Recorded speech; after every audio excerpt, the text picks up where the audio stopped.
Hola, ¿qué tal? Bienvenidos de nuevo a el ABC de la construcción. De nuevo me presento, soy José María Marín. Hoy quise invitar a Jesús Ferreiro. Jesús Ferreiro es el director de construcción de ODES. Él tiene en su experiencia más de 30 años enfocado en la gerencia de obra, coordinación de proyectos y construcción. Ha estado haciendo desde hoteles, centros comerciales, estamos platicando hace rato que hasta penales. Entonces tiene pues, amplísima experiencia en tema de la construcción, y pues quise invitarlo justo para eso, para platicar de su experiencia, de las cosas que él en su experiencia le han tocado vivir y pueda compartirla con todos nosotros. Bienvenido, Jesús. Hola, ¿Cómo Chema, estás? muchas gracias. Hola, amigos. Un gusto estar por acá. Y bueno, sí, efectivamente, pues ya 30 años en esto, pues he transcurrido por todos los caminos habidos por haber. Como dices. Desde cambios de gobierno, tipos de cambio. Tipos de cambio, todo. crisis. Y en esos, pues, hemos tenido experiencia en muchos ramos de la construcción y especialmente al final de la trayectoria hemos hecho gerencia de proyectos para buscar de qué forma ser más eficientes. Creo que pues, la construcción todo el mundo la conocemos, es muy sencillo de entender, pero a la hora de llevarla a cabo, pues tiene muchos matices, tiene muchas cosas que en la medida que la vayas planeando, pues pueden ir saliendo mejor las cosas, ¿no? Y pues estas las hemos ido aprendiendo. Pues, en el capítulo pasado con Jorge platicábamos mucho de eso, de la parte de la planeación, de la importancia de planear una obra mucho tiempo atrás antes de empezarla, ¿no? Porque es importante, y cómo es que eso nos evita luego muchos problemas y muchos pues bomberazos que acabamos atendiendo, ¿no? Sí, correcto. Sí, mucha gente cree que la construcción empieza desde el día que pones el primer tabique y acaba cuando pones el último. La realidad es que no, ¿no? Hay mucho que prever, que planificar, que anticiparse, y creo que en la medida que llegas al día 1 de la construcción del primer tabique con todo esto ya planeado, pues te da muchos elementos, muchas herramientas para poder transcurrir con la menor cantidad de accidentes posible. También he aprendido que pues, en la vida pasan muchas cosas y siempre va a haber algo, pero si estás con herramientas, si tienes elementos para resolverlos pronto o resolverlos bien, pues vas a llegar a buen puerto. Hay una frase que recuerdo muy bien que decía que cuando tienes bien planeada tu obra y salen eventualidades que siempre van a salir, te puedes enfocar en ellas porque lo demás ya está planeado, lo demás ya está definido cómo se va a llevar. Entonces ya puedes dedicarle tiempo a lo que no estaba planeado. Lo demás se sigue haciendo de manera sistemática. Si no lo traes, si traes todo revuelta a la cabeza y aparte tienes problemas, pues entonces no sabes ni a qué atender porque todo se vuelve un bomberazo, ¿no? Entonces creo que esa es un poquito parte del por qué es la importancia de planear y anticiparnos a las cosas. Sí, y como muchas cosas en la vida, entender que la construcción es un trabajo en equipo. A mí me gusta mucho reconocer las fortalezas y las debilidades de cada parte del equipo, y en la medida que se vuelva uno solo, pues vas teniendo un mejor resultado, ¿no? Entonces, pues el trabajo interdisciplinario, el entender que hay especialistas en determinadas cosas y apoyarte en ellos y darles su crédito y su espacio para que aporten, es fundamental. Entonces, justamente el hablar de un proceso de principio a fin en la construcción en donde cada etapa va teniendo participación de cierto tipo de personas o de especialistas o de empresas, al final llegas a un mucho mejor resultado. Platícame de eso, de cuando llega un desarrollador, un fondo de inversión a buscarnos, ¿qué es la parte en donde, cuál es el servicio que les ofrecemos? ¿Desde dónde empezamos? O sea, ¿desde dónde podemos empezar a generar valor desde ODES? Está padre la pregunta. Mira, muchas veces crees que porque es un fondo de inversión domina el tema, y bueno, no, ellos gestan algún tipo de negocio, de proyecto, y tienen tantas dudas como cualquiera, ¿no? Entonces, acompañarlos desde el principio de saberlos escuchar, de percibir hacia dónde quieren empezar a ir.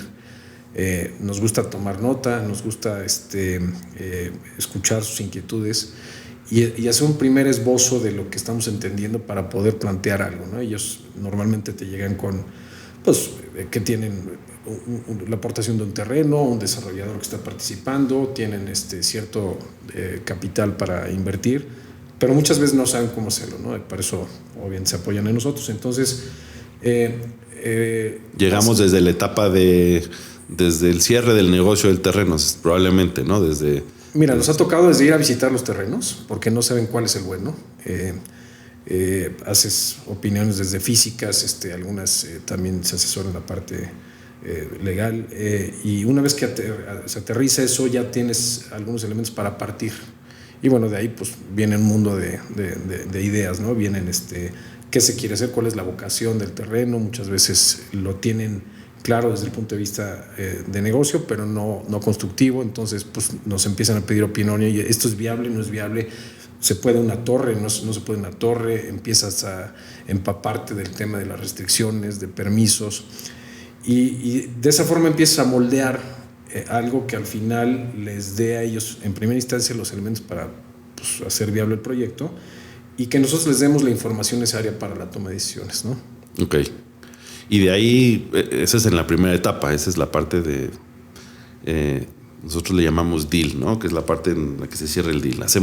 Tenemos en Odes una línea rectora, una línea de procesos en la que estamos acostumbrados a trabajar, y esa es la primera, ¿no? En la primera etapa de deal, que es ver si este terreno tiene vocación y para qué está hecho y cuánto pensamos que debería de costar lo que se le va a poner encima.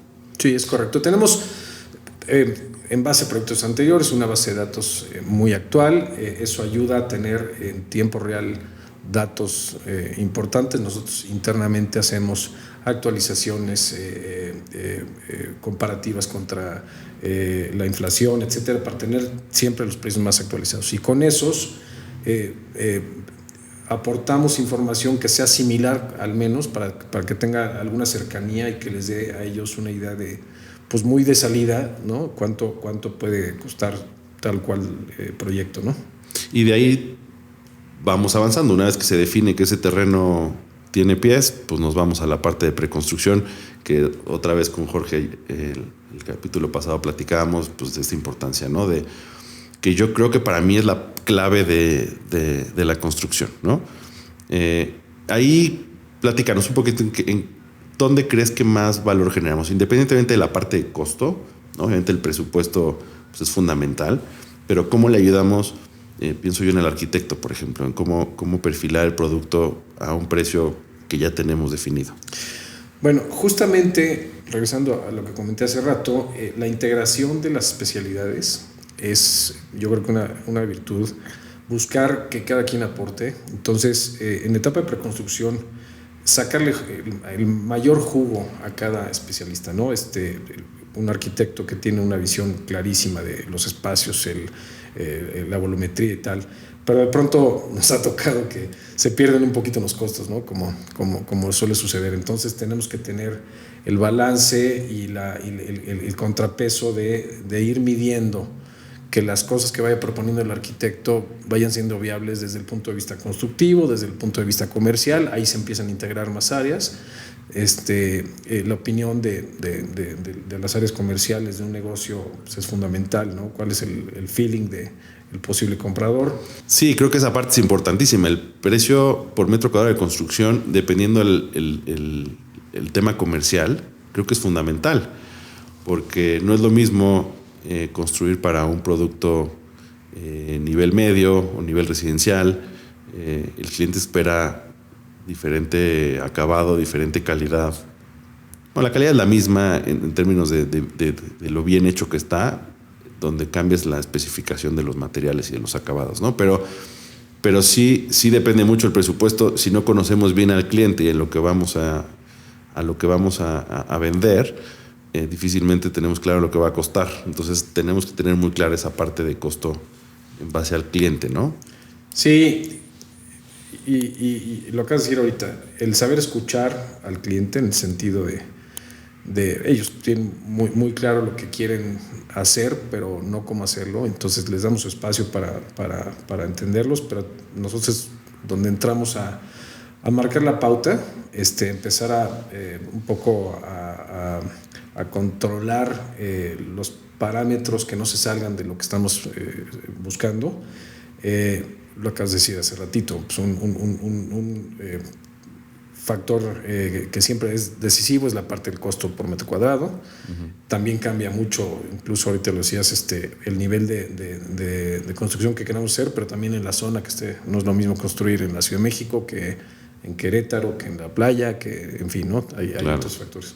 Entonces, pues toda esta recopilación de información y el cómo digerirla, el cómo ponerla en la mesa a los ojos del cliente, pues buena parte de nuestra chamba en la etapa de preconstrucción.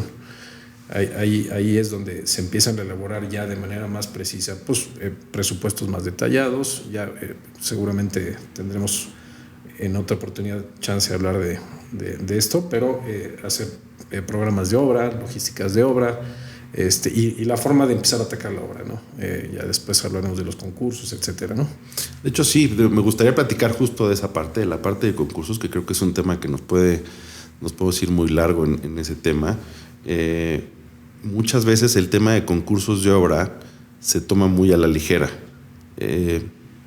Tan fácil como, pues, escoge este proveedor y que empiece la obra, ¿no? Y darle el anticipo y que se arranque.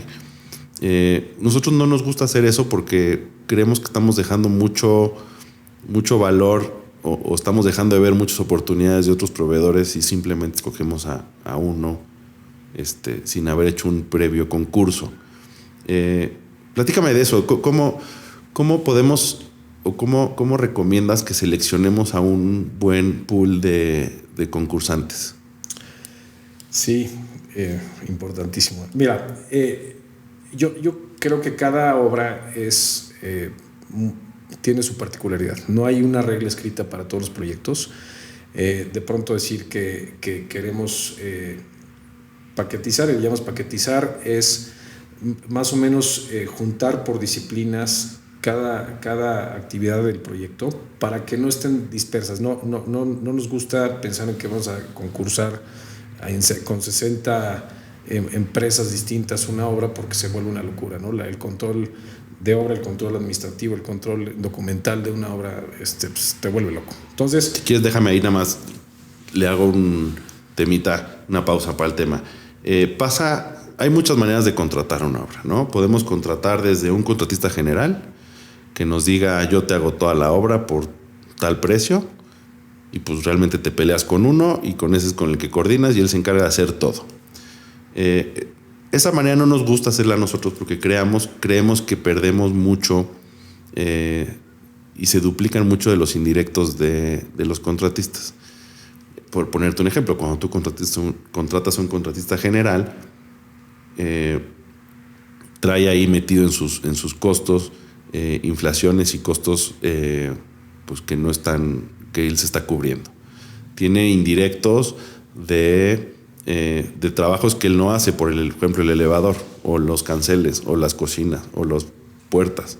Son trabajos que él va a subcontratar y que él se lleva un indirecto sobre ese indirecto. Entonces buscamos y hemos trabajado ya varios años, Jesús, en esto, en buscar una eficiencia en el número de contratistas, ¿no?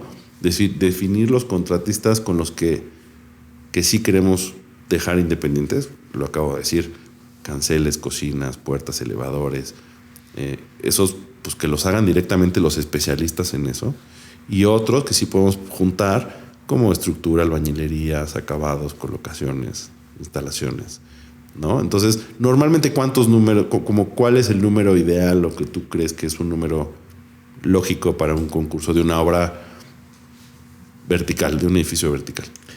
Mira, más o menos está en el rango de entre 8 y 12, 13 concursos. Creo que es como el número ideal.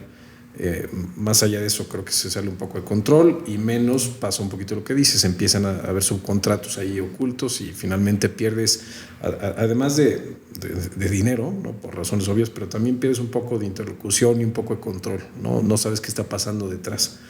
Entonces, sí hemos detectado que más o menos por actividades principales es el número ideal de contratos, y eso lo que hacemos es los conjuntamos por ejemplo, las instalaciones las dividimos máximo en dos, en las instalaciones especiales y las electromecánicas, por otro lado, ¿no? Ese es como punto de partida. ¿Cuántos concursos queremos hacer? Después viene la parte de pues, la lista de candidatos. ¿Cómo los escogemos? Bueno, evidentemente, con los años que tenemos en el mercado, pues vas haciendo una selección a base de prueba y error un poquito, eso sí pasa, ¿no? De pronto empresas con mucho renombre pues no están jalando bien y pues esas, pues ni modo, ¿no? La próxima vez ya no los invitas. Y por el contrario, las que han ido funcionando o las que han ido participando en proyectos en los que hemos estado, que pueden seguir colaborando, nos gusta después también hacer cierta relación de largo plazo con los contratistas si las condiciones lo permiten.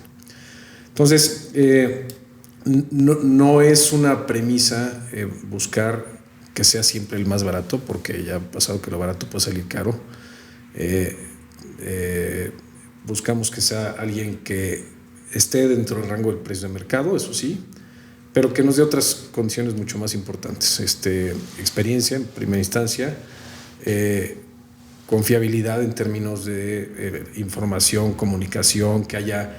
A mí me gusta pensar en que pues cuando el dueño de la empresa, el director de la empresa o el responsable, tienes contacto con él y se ocupa de los problemas y se ocupa de la comunicación y está enterado de lo que está pasando en la obra, pues padrísimo, porque pues te das cuenta que está metido, que conoce. Que está interesado en eso. Sí, ¿no? Hablábamos de cariño, ¿no? De cómo la importancia que tiene el hacer las cosas, y ese es un reflejo. Cuando el dueño, el director de la empresa está presente en la operación, sabes que le está haciendo las cosas bien, ¿no? Si se desentienden es que claramente pues, no están involucrados en el proceso y genera muchos problemas. Sí.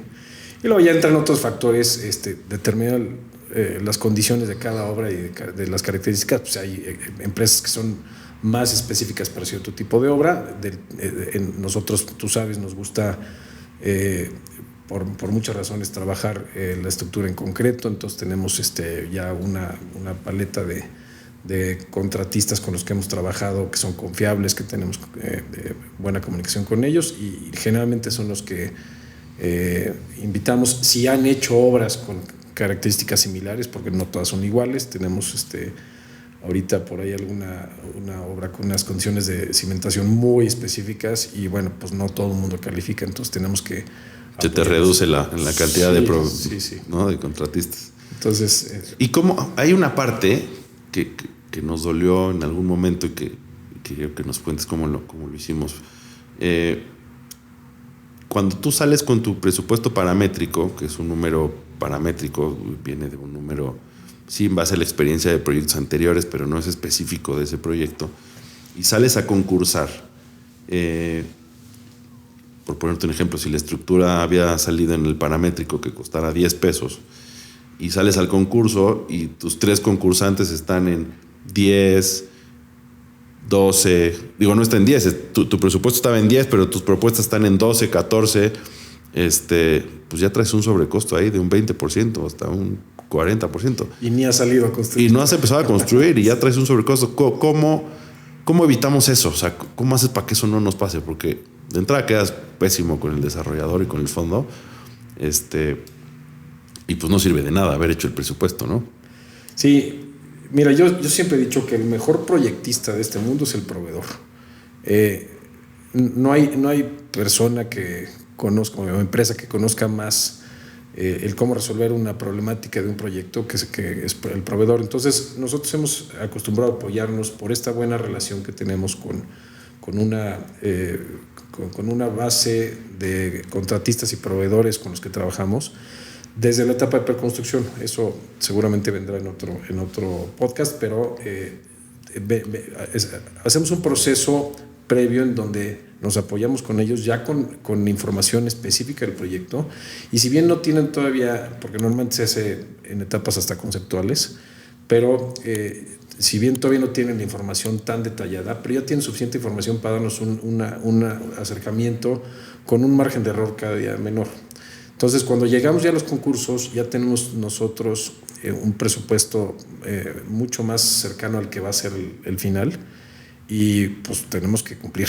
Y muchas veces hasta una propuesta, sí, ¿no? Sí, sí. De un candidato. Sí, ahí ves que hasta nos dan ya su propuesta y dices, espérame, todavía no, ni siquiera es el concurso, no todavía. Pero sirve porque entonces ya sabes que tu peor opción es ese número. Es correcto. ¿No? Sí. Entonces ya lo tienes, entonces no traes ese sobrecosto. Sí. Oye, bueno, pues esa es la parte de la selección de los candidatos. Después viene otra parte muy importante de elaborar una muy buena base de concursos. También existen procesos ya muy establecidos, pero también nos gusta hacer un traje a la medida. Si sabemos que va a ser una construcción en determinada zona de la ciudad que tiene determinadas características, nos gusta vaciar esa información en esa solicitud. Entonces, que el concurso ya venga considerando que va a haber trabajos nocturnos, pero que los trabajos nocturnos son un relajo en la zona porque las patrullas y no sé qué. O sea, nos gusta tratar de prever todas las circunstancias que pueda encontrarse el contratista a la hora de ejecutar, para que vengan ya sentados. Entonces no hay sorpresas. Él nos dice, es que a mí no me dijiste, es que no venía incluido, es que porque entonces empiezan a salir las letras chiquitas y lo que no se incluye en un concurso, y créeme que te puede sacar de balance por más bien planeado que esté, ¿no? Entonces tratamos de que esas bases de concurso vengan con la mayor información posible. Evidentemente, se me olvidó una de las cosas más importantes, el proyecto lo más cercano a la versión final, con la mayor cantidad de información posible. ¿Y eso por qué? Porque justo por lo que decías, ¿no? De que después no salgan, esto no estaba considerado en la propuesta. Sí, y siempre va a pasar.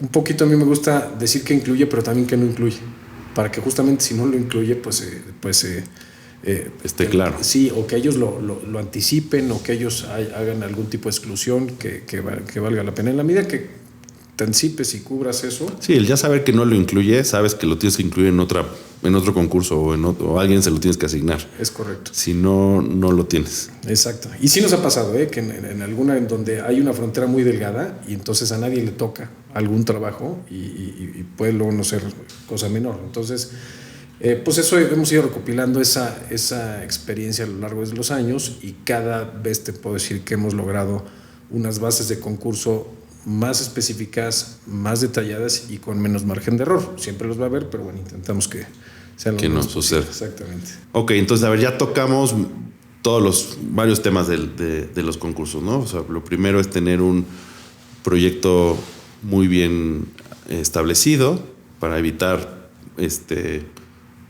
omisiones en las propuestas, hacer una buena selección de los concursantes.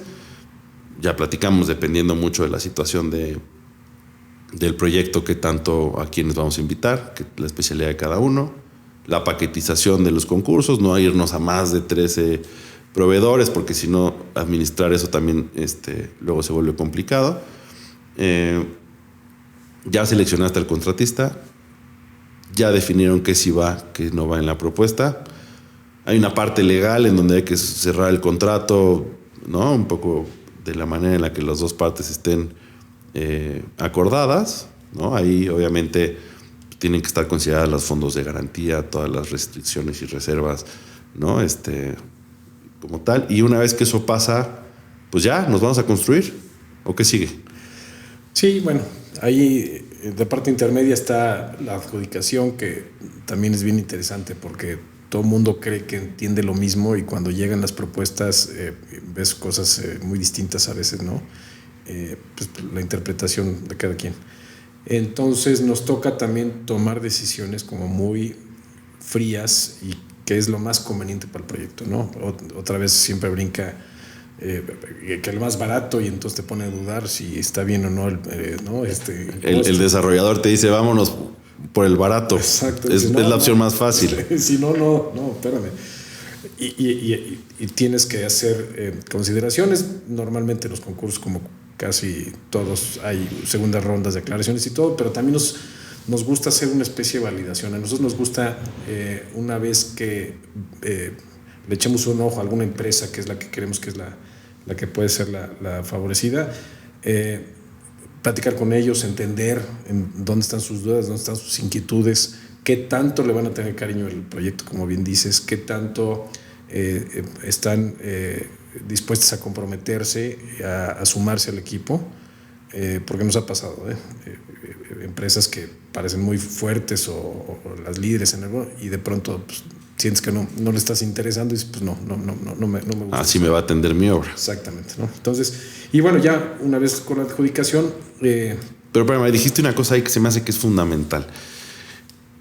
Y esa es la razón para mí principal por qué hacer concursos. Independientemente de definir un precio y de saber que estás comprando o contratando la mejor propuesta, esa parte de dudas y de feedback que nos dan los contratistas en etapa de concurso nos ayuda otra vez a planear y a calcular mejor el proyecto, porque salen cosas que a lo mejor nosotros no vimos durante la etapa de preconstrucción y que ellos, al meterse con los ojos fríos y nuevos a un proyecto, a desmenuzarlo y a ponerle precio, salen cosas que a lo mejor con esa miopía de años de desarrollar, de estar haciendo este producto, ya no vimos, ¿no? Entonces, el tener a 3 ojos frescos en la etapa final, asegurándonos de que todo está considerado, enriquece muchísimo al proyecto, ¿no? Sí. Y luego hay otra cosa que también es bien importante. ¿En qué momento deben de suceder los concursos? No todos tienen que ser al mismo tiempo. Es bien importante, va ligado con el programa de obra, saber en qué momento lanzar los concursos. Y tienen que ver con muchas cosas, con el momento de la obra, pero con el momento económico. Todos sabemos, por ejemplo, que cada fin de año hay ajustes de precios, entonces el hacerlos antes o después tiene implicaciones. Entonces todas esas cosas hay que tomarlas en cuenta e irlas haciendo con la suficiente anticipación para que no nos agarren las prisas, ¿no? Llegar al momento del inicio de la actividad con todo el proceso corrido, ¿no? Desde el concurso, la contratación, el pago de los anticipos, la compra de materiales, el traslado de los materiales, para que el día 1 realmente sea el día 1 y no de ahí empiece, porque empieza a arrastrar entonces retrasos innecesarios, ¿no? Entonces también es un poco la sensibilidad de determinar cuál es el momento adecuado para los concursos. Y decías una cosa hace rato del equipo, ¿no? De tener un equipo de especialistas con los que nos sentamos cómodos en trabajar. Lo mismo con los contratistas.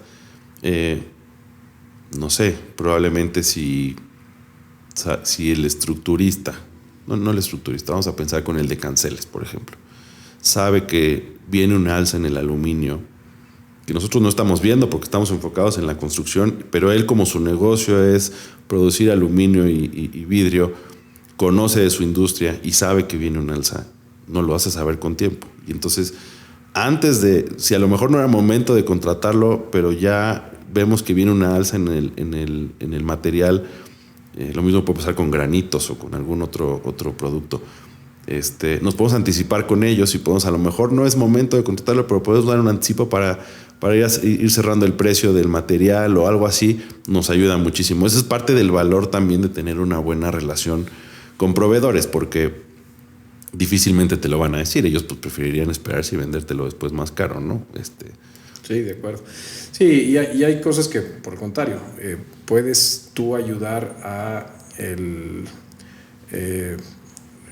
al modelo financiero de la obra desde el punto de vista para qué descapitalizo algo. Ahorita pido un anticipo muy grande para alguien que no va a tener, que no es momento de hacerlo. Exacto, ¿no? Entonces tienes que estar vigilando eso para hacer lo más saludable posible las finanzas del proyecto, ¿no? Buenísimo. Y ya se contrata y ahora sí a vigilarlo. Eso ya entramos a la siguiente etapa, que es la de la obra, que yo creo que eso nos da para muchos otros capítulos. Sí, ya platicaremos en otros momentos de la coordinación de obra, que pues sí tiene mucho. Ahí sí nos podemos echar muchos capítulos del tema. Seguramente. Bueno, pues creo que con eso cerramos el tema. Les recuerdo dejarme sus comentarios por cualquier cosa que quisieran escuchar, yo tenerla clara y poder sobre eso generar un nuevo capítulo.